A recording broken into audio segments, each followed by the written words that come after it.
Good day, everyone. So, our discussion is going to be about the last part of chapter 1, which is all about the modern ages.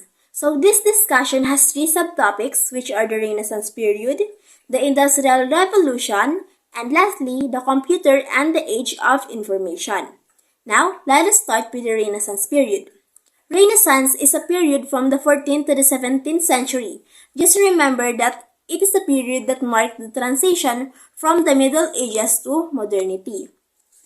So it came from the French word rebirth to represent the rebirth of Greek and Roman interests in science and arts. It was characterized by marine expeditions, discoveries, and scholastic controversies. So one of the highlights of this period was the utilization and innovation of printing. Why? Because information is spread throughout the West. So the printing press around 1400s was Johannes Gutenberg's invention. It became pivotal to the development of mass media. Although it was primarily used to reproduce religious texts, information was made accessible to a wider public following its invention. So, Johannes Gutenberg is a known goldsmith during his time who used his expertise in metalwork. He was the creator of the first movable printing press. So, the original machine used individual type heads, letters that were cast, molded, and affixed into movable rectangular stalks, would be arranged to create words and sentences within a given area and fed under a screw press to press ink into a clamped paper sheet. Next are the literary and artistic achievements. So, this was pioneered by notable writers and artists that were evident during the Renaissance. So, those artists were Dante. So, he is known as the father of Italian poetry. He is also known for his magnum opus, The Divine Comedy. Next is Francesco Petrarca or Petrarch. He discovered Greek and Roman classics, and he is also known as the father of humanism. Next, Leonardo da Vinci. So, I guess everyone already knows who Leonardo da Vinci is, am I right? Because Leonardo da Vinci was the one who created the very famous Mona Lisa. So, the said artist is a painter, sculptor, and a scientist. He is known for the said artwork Mona Lisa, Vitruvian Man, and The Last Supper. Next is Michelangelo, who was famous for painting the ceiling of the Sistine Chapel in Vatican with many scenes from the book of Genesis. As you can see in the image provided, the ceiling of the Sistine Chapel has too many biblical scenes. Lastly, we have Raphael, who was an Italian painter and an architect known for embodying both the clear arrangement of elements and clarity of form as seen in his paintings, The School of Athens and the Sistine Madonna. Now, let us move on to the scientific revolution.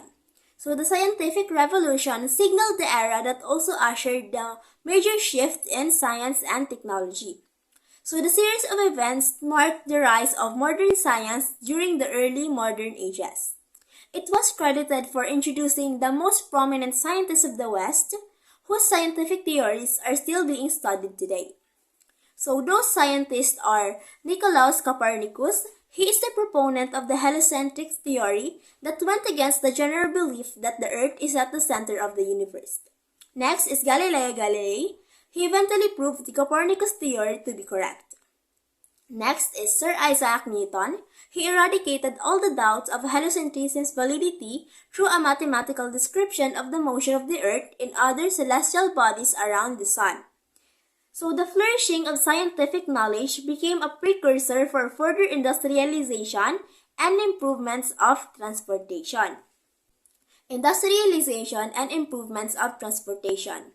So, the fuel was used due to demand for mass production, lessening the use of animals and humans for mechanical work and employment of machines for various purposes.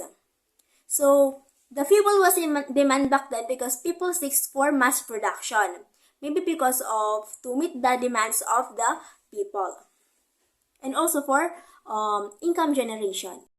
fuel from coal, to convert raw materials to manufacture different products, because of the same reason that I've said. Next is coal. In England and Northern Europe, this has been mined since the 13th century for household fuel. Blast furnace. The use of iron and steel became common in the 15th century due to this invention. So, it is a type of metallurgical furnace used to produce industrial metals. It liquefies iron that runs directly into the mold, which creates various metals. So, steel and iron. It is used for manufacturing knives, tools, weapons, armors, chains, and anchors. Next is the glass industry. The glass industry thrived because glass was seen as an essential raw material in crafting valuable items. So, during this time, glass was also seen as an important thing in crafts. Rise of textile industry. It was evident in the production of high-quality fabrics such as cotton, silk, figure fabrics, and tapestries.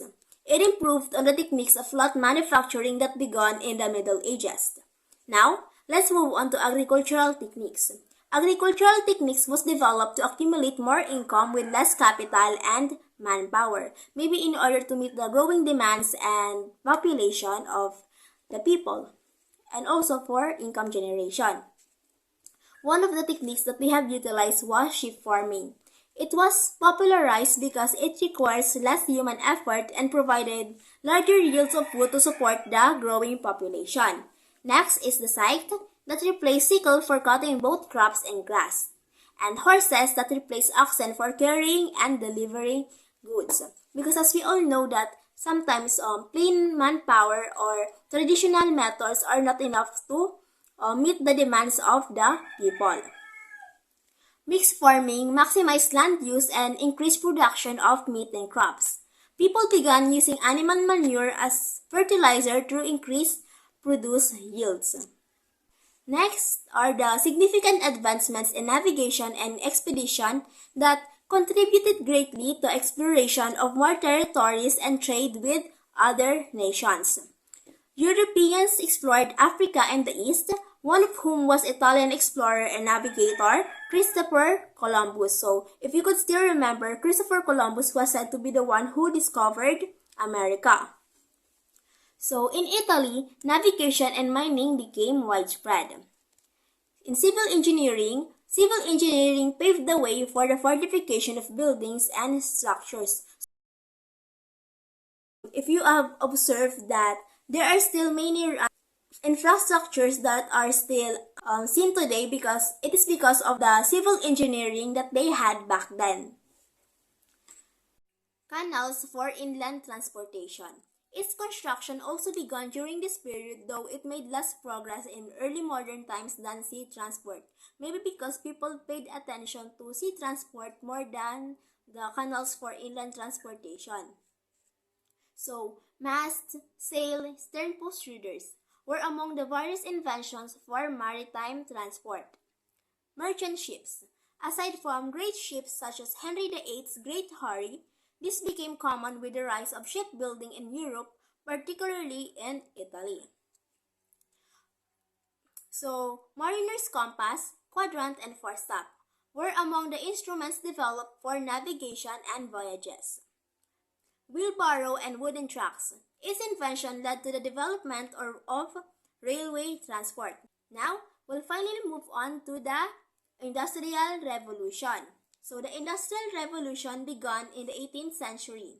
It is characterized by the shift from agricultural processes to urbanized and industrialized processes. So, as you can see in the image, machineries and factories rose in order to give way for mass production. The differences between agricultural processes and industrial revolution is very obvious. Arnold Toynbee was the one who was regarded as the one who popularized the term industrial revolution. According to him, this revolution is a substitution of competition for medieval regulations that previously controlled the production and distribution of wealth, said in 1884. So, England was considered to be the first country to be industrialized because of their large working class that was able to adapt to the various demands of the shift from agricultural to industrial revolution. Also, one of the factors is the abundant natural resources.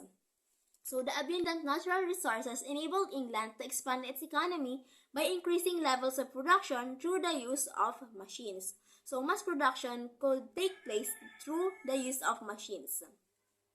Also, France was leading in establishing industries in the 18th century because of its formidable political, military, and economic powers. Soon after, industrialization spread from England to continental Europe and North America. This era demanded new sources of energy and innovation in technology and agricultural practices. So one of those sources of energy were coal and fuel. So coal and fuel are one of the accessible sources of energy that were sought for production as new machines were developed for efficient production of goods. Because some machines back then really need coal and fuel in order to be powered. Agricultural products increased tremendously because scientific processes were employed in crop rotation and cattle and sheep breeding. Because of the scientific processes that people back then employed in crop rotation or even in taking care of animals such as sheep breeding, agricultural products increased tremendously. Eventually, factory system implemented to increase the production level of yields. Now, let's talk about the iron and steel industry. Technologies of the 18th century and 19th centuries involved the use of raw materials such as iron and steel in the development of machines and infrastructures. So Torbjörn Bergman is a Swedish metallurgist who discovered the important role of carbon in steel in 1750. However, even with such discovery, steel was not produced commercially until years later. Henry Bessemer and William Kelly improved the methods of manufacturing steel from iron. Kelly experimented in the manufacturing of steel using carbon charcoal, while Bessemer patented the same invention, but he was the one who was able to produce a steel stronger than cast iron. However, a conflict arose between these two whose process was correct. So as you can see in the image, this is a depiction of an iron and steel factory, while this is a diagram of an iron carbon face. Later on, a Welsh metallurgist named Robert Mushet discovered an alloy of iron that combined carbon and manganese with the formed iron. In the process of adding these elements, the carbon content is able to reach the level required for steel production. The textile industry went through important changes during this period. One of the inventions in the textile industry during Industrial Revolution was the flying shuttle. The flying shuttle was invented by John Kay in 1733. It was made to increase the output for yarn. Next is the spinning jenny or the Saxon wheel. It was developed by James Hargreaves on 1764. It is a machine that was able to spin more than one spindle at a time. Few years later, water frame was patented by Richard Arkwright in 1764. From the name itself, it is obvious that it is not powered by hand but through water. It was developed to cater to the spinning of multiple threads in 1769. Spinning mule. The spinning mule was invented by Samuel Crompton in 1779. Looking back to the image provided for the spinning jenny in the water frame, the spinning mule is obviously has the features of the two. Next is the power loom. The power loom was created by Edmund Cartwright on 1787. It was made to increase the production of cotton from plantations in England. Cotton gin. It is a machine that multiplied the amount of cotton that could be cleaned, which increased the production of cotton for textiles. It was invented by Eli Whitney in 1793. So Thomas Saint, a cabinet maker, submitted a patent of mechanical sewing machine in 1790. A chain stitch was invented by Barthélemy Timonier, a French tailor, in 1829.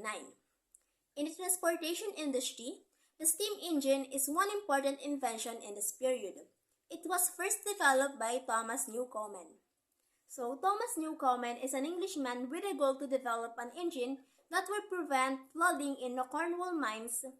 He utilized the principle developed by Dennis Papin. So, Dennis Papin was the inventor of the pressure cooker.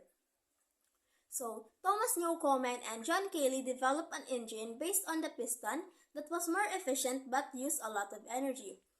While James Watt, he perfected and patented the steam engine that produced the needed power without consuming too much power. So, the difference between the invention of Thomas Newcomen and John Cayley compared to James Watt was the machine that the first two invented consumed a lot of energy, while the machine that James Watt made doesn't require too much energy to be consumed, which is more practical back then.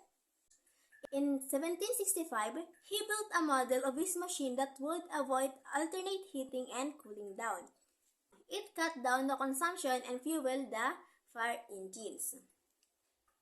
So then, Matthew Boulton. So Matthew Boulton is an industrialist that got interested in the invention and partnered with Watt. Throughout the Industrial Revolution, the steam engine continued to develop as it becomes important in powering ships and trains. After the 19th century, steam engines were used to propel riverboats and later for the transportation. The invention of the steam engine greatly improved the ways by which people and things move from one place to another. So, it paved the way for the popularization of the rail transport. Newcastle. The Newcastle was the first locomotive. It is an engine or rail transport vehicle that was developed by Richard Trevithick. But it was unsuccessful due to its weight, which made the rail collapse. So, George Stephenson was considered as the father of railways. One of his inventions was the Blucher, which was designed by him. It was an effective locomotive that was used to tow coal in Northumberland in England. After seeing this popular, Stephenson, together with his brother Robert, studied how to improve locomotives. So, the locomotion number 1. The locomotion number 1 was developed by Stephenson and his brother Robert in 1825. The locomotion number 1 can manage to go at 12 miles per hour. Next is the rocket. The rocket was a locomotive built by Stephenson that could go 30 miles per hour for the Liverpool and Manchester Railway Company. The developments of locomotives led to an era of railroad construction in Europe and the United States in 1840s. The advancements in land transportation paved the way for progress in water transportation, which was helpful in improving travel and trade with more nations. So, Robert Fulton in 1807, he utilized the steam engine from Boulton and Watt and developed the river steamboat, which was later called Vermont. Now we'll move on to the socio-economic and political consciousness of many nations. So, economic shifts due to industrialization divided between capitalists and laborers. So, I guess all of you are already what are the nature of capitalists, industrial capitalists, and businessmen. Lobbied for the passage of law and provisions that will divide protection for their business, which would increase their profit. Because as we all know that capitalists are profit-oriented. Factory owners, merchants, and bankers became wealthy. However, working class was exploited by the capitalists in pursuit of profit. Because as we all know that capitalists are profit-oriented. Industrialization provided development but caused sufferings for the working class. Why? Because of the harsh working conditions such as being forced to work long hours without proper compensation. Imagine that a typical worker was required to work 14 to 16 hours per day for 6 days per week to meet the demands of the production. Meanwhile, the skilled workers were displaced as most of their work could be done faster by machines. Many urban cities grow rapidly without proper sanitation, adequate housing, and development plans. Because of this, diseases become widespread due to poor waste management and lack of healthcare services. Also, because of the factors said in the urban cities, life expectancy of the residents was significantly lower compared to the people living in the rural areas. Eventually, These developments in technology-driven industrialized societies led to the formation of ideologies such as liberalism, socialism, constitutionalism, and individualism. Science and technology in the 18th and 19th century. Advancements in various scientific fields. So, this peaked in the 18th and 19th centuries as significant discoveries and inventions are achieved. So, Charles Augustin de Coulomb, at the beginning of the 18th century, he made noteworthy progress in the field of physical science when he published a series of studies on electrodynamics, which later on culminated into the Coulomb's law. Next is Joseph Priestley. Joseph Priestley discovered oxygen gas by collecting colorless gas from the heated mercury in 1774. So the colorless gas Priestley discovered was later named oxygen by him. He explained the reactions of substances that contain carbon with oxygen from carbon dioxide and water. Soon after dubbed as the father of modern chemistry when he published his research on the law of conservation of mass. Next is John Dalton. John Dalton proposed the atomic theory in 1803. His theory opened new horizons in the field of physics. Atomic theory primarily states that all matter is composed of tiny individual particles called atoms. Next is Christian Ørsted. Christian Ørsted in 1820s, his huge breakthroughs occurred when he discovered the electric current produces magnetic fields. This discovery will later help Michael Faraday. Michael Faraday constructed his first crude electric motor in 1821. Soon conducted experiments on electromagnetic induction in 1831 and published 2 volumes of books on electricity. Next is James Clerk Maxwell. James Clerk Maxwell formulated a theory about electromagnetic radiation, posits that light, magnetism, and electricity are variations in manifestation of the same phenomenon. Next, a dynamical theory of electromagnetic field was published in 1865. It explains that electric and magnetic fields in the form of waves travel through space at the speed of light. A treatise on electricity and magnetism was published in 1873. 2 volumes discourse on electromagnetism. Next, George Johnstone Stoney. In 1874, he proposed the theory that electrons have fundamental qualities of electricity. Cathode rays. In 1879, this was discovered by William Crookes when he utilized the vacuum tube created by Heinrich Geissler.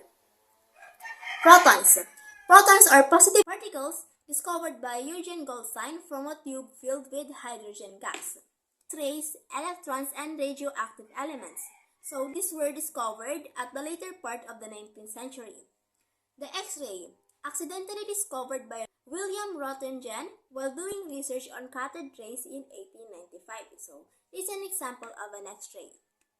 Electron, discovered by J.J. Thomson when he placed Crookes tubes within a magnetic field in 1897, wherein the cathode rays were negatively charged, leading to his conclusion that all atoms have a negative charge. Radioactivity. Radioactivity was discovered by Henry Becquerel, later on expounded by Marie and Pierre Curie. So, Marie Curie discovered the radioactive elements in uranium, thorium, and radium and polonium from the late 19th century under the early 20th century. Telegraph and wireless communication became widespread in the later part of the 19th century. So, Alexander Graham Bell filed a patent for telephone because of his success in developing a means to exchange messages in real time through electric current. So, other inventors such as Elisha Gray, Philip Reis, and Thomas Edison upgraded the telegraph system. Example, Philip Reis making brick telephone. Meanwhile, in the field of biology, Carolus Linnaeus was dubbed as the father of taxonomy. He developed binomial nomenclature. He is known for his work Species Plantarum in 1753 and Systema Naturae in 1758 and list down every species of plants known at the time and laid down the Linnaean taxonomy. He adopted a nested classification and assigned similarities among animal and plant species to pattern of creation rather than evolutionary relationships. He described more than 4,000 species of plants and some animals, and his binomial system of nomenclature is still being used today. So what is binomial nomenclature? It is a system of naming organisms. James Hutton. In 1759, this Scottish geologist proposed that there are still gradual mechanisms on Earth that explains the variability of fossils. Theory of catastrophism. It was proposed by Georges Cuvier in 1813. He hypothesized that extinctions must have been common in the Earth's history. Georges Cuvier pioneered in the field of pathology, the study of fossils, grounded his theory in his experience of excavating and studying fossils from the various geologic strata. Charles Lyell. In 1830, he proposed the principle of uniformitarianism based on Hutton's theory. So, what is uniformitarianism? It states that the same geologic processes of operating today in the past. During the 19th century, theories explaining the variability of organisms on Earth were conflicting and lacking in clarity. So, the theory of acquired characteristics through use and disuse, also known as the theory of inheritance of acquired characteristics, was proposed by Jean-Baptiste de Lamarck in 1809. He theorizes that an organism can pass on some of its traits obtained from either use or disuse to its offspring. So, he proposed that an organism can pass some of its traits through use or disuse to its offspring. On the origin of species by means of natural selection or the preservation of favored races in struggle for life, published by Charles Darwin in 1859, explaining the variability of living organisms. He claims that creatures evolve over a course of time through natural selection. The study was based on the observations of living things, organisms, during his voyage from 1831 to 1836 in the South American coastline, on tendency of varieties to depart indefinitely from the original type. It is a similar research by Alfred Wallace published on the same year. A few years later, after Darwin published his work on the origin of species, Gregory Mendel, an Australian monk known as the father of genetics, worked a paper on his experiments on breeding pea plants, which he conducted from 1856 to 1863. Soon after, he proved a model of inheritance that showed how organisms transmit genetic information to their offspring. However, his word was not truly appreciated until the 1990s, long after his death. So his research provided the theory of evolution with a mechanism for passing down traits during natural selection. So his theory was all about natural selection. Now, let us move on to the science and technology in the 20th century. The scientific and technological innovations of the 20th century made life more convenient and comfortable. So the quantum theory. It is a modern physics advanced with its discovery.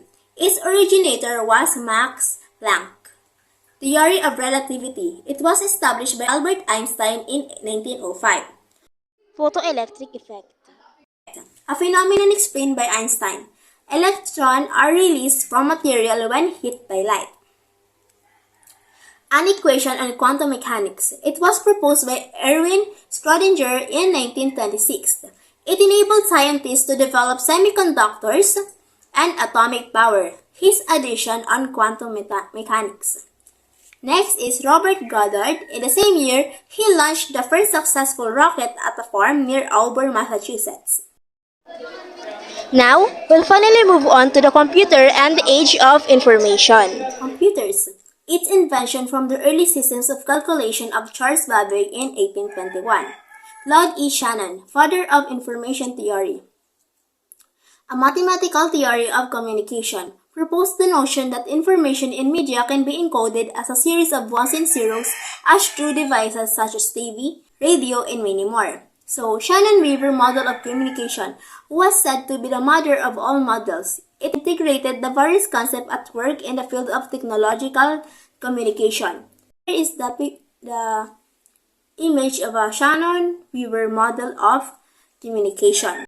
Next is the Transactional model. So transactional model involves both the sender and the receiver as communicators who exchange messages rather than have messages come from a single sender. While the interactive theory operates similarly to the transactional model, however, it is often in the context of studying new media such as the internet. Next is the pulse code modulation. It is a binary and digital way of transmitting analog type of data. The use of transmitter by the Shannon-Weaver model revolved around this idea. So, a British engineer, Alec H. Reeves, adapted to the use of PMC for voice communication. SIG-SALI. SIG-SALI was developed by Bell Laboratories.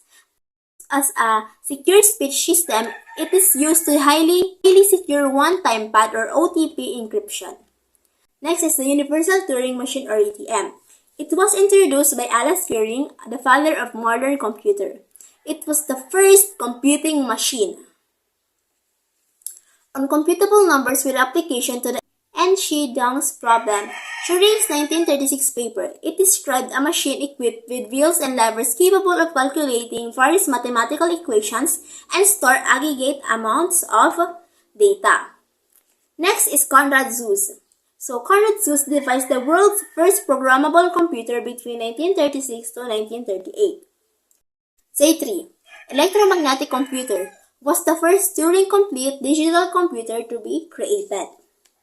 Atanasoff Berry computer or ABC. It was the first electronic digital computer created by John V. Atanasoff together with Clifford Berry around 1939.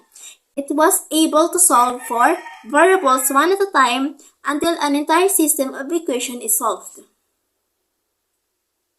Temporary store binary data. Dynamic Random Access Memory or DRAM or RAM.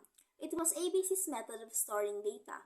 It became a model of the main memory systems of modern computers. So I guess you are already familiar with what RAM is because it is one of the things that we always check on our phone, laptop, or computer specs whenever we buy one. Next is the automatic control by arithmetic operations. It was a thesis of Perry Crawford in 1942. It described that a magnetic drum could be used to store electronic digital information. Next, Engineering Research Associate or ERA used parts of captured German magnetophones to build magnetic drums and discs under the alias Project Goldberg. Magnetic drum memory, a mechanism used by the U.S. Navy to decipher encryptions and was later developed for the computers in the U.S. military universities in both the U.S. and UK era. Remington Rand. Remington Rand brought the magnetic drum memory. He is the industry leader for electronic computers at that time. Glassus. It was the world's first programmable electronic computer in 1943. It was invented by Tommy Harold Flowers. Harvard Mark I, a general-purpose electromechanical computer. It was devised by Howard Aiken and built by IBM in 1944. Small-Scale Experimental Machine or SSEM or SEM. Manchester Baby Computer is spearheaded by English engineer Frederick Calland Williams in 1947. William Shockley and his team of engineers were first to commercially mass-produce transistors. So the name of the members were the Traitorous Eight. And the virtual semiconductors were founded by the Traitorous Eight in 1957. The 604 Electronic Calculating Punch, a computer capable of performing basic mathematical operations, hundreds of times faster than the earlier IBM machine. 608 model, first solid-state computer available on the commercial market. Integrated Circuit or IC chip, created and patented by Jack Kilby, brain of computer and cellular phone. Next is the 7030 Data Processing System or IBM Stretch Computer in 1961. It was the first IBM supercomputer that ran completely through transistors. It pioneered the use of bytes. Next is the Intel and Fairchild. They were first to produce 8-bit microprocessors on a commercial level. Next, floppy disk. It was first commercially viable storage device originally designed by IBM. Compact disc, device that could record and replay sounds without the physical contact between parts, replacing vinyl as a recording system. Compact disc is the longer term for the CD. Cold War. Different nations utilize computer technology to be able to efficiently gather and deliver information. The Advanced Research Projects Agency Network or ARPANET in 1969, packet switching network that group data in a message into parts or packets that are sent independently to other computers in the system through the most optimal route. But it decommissioned in 1990s. The Internet. Collection and interconnection between and among numerous networks from around the globe. So I guess every one of us are not new to internet since it is part of our daily lives, especially that we are students. World Wide Web or WWW, created in 1989 by Tim Berners-Lee, linked CRN computers into a single network. Hypertext Markup Language or HTML. It is a standard language used to create websites and applications. The Uniform Resource Identifier or Uniform Resource Locator or URI or URL.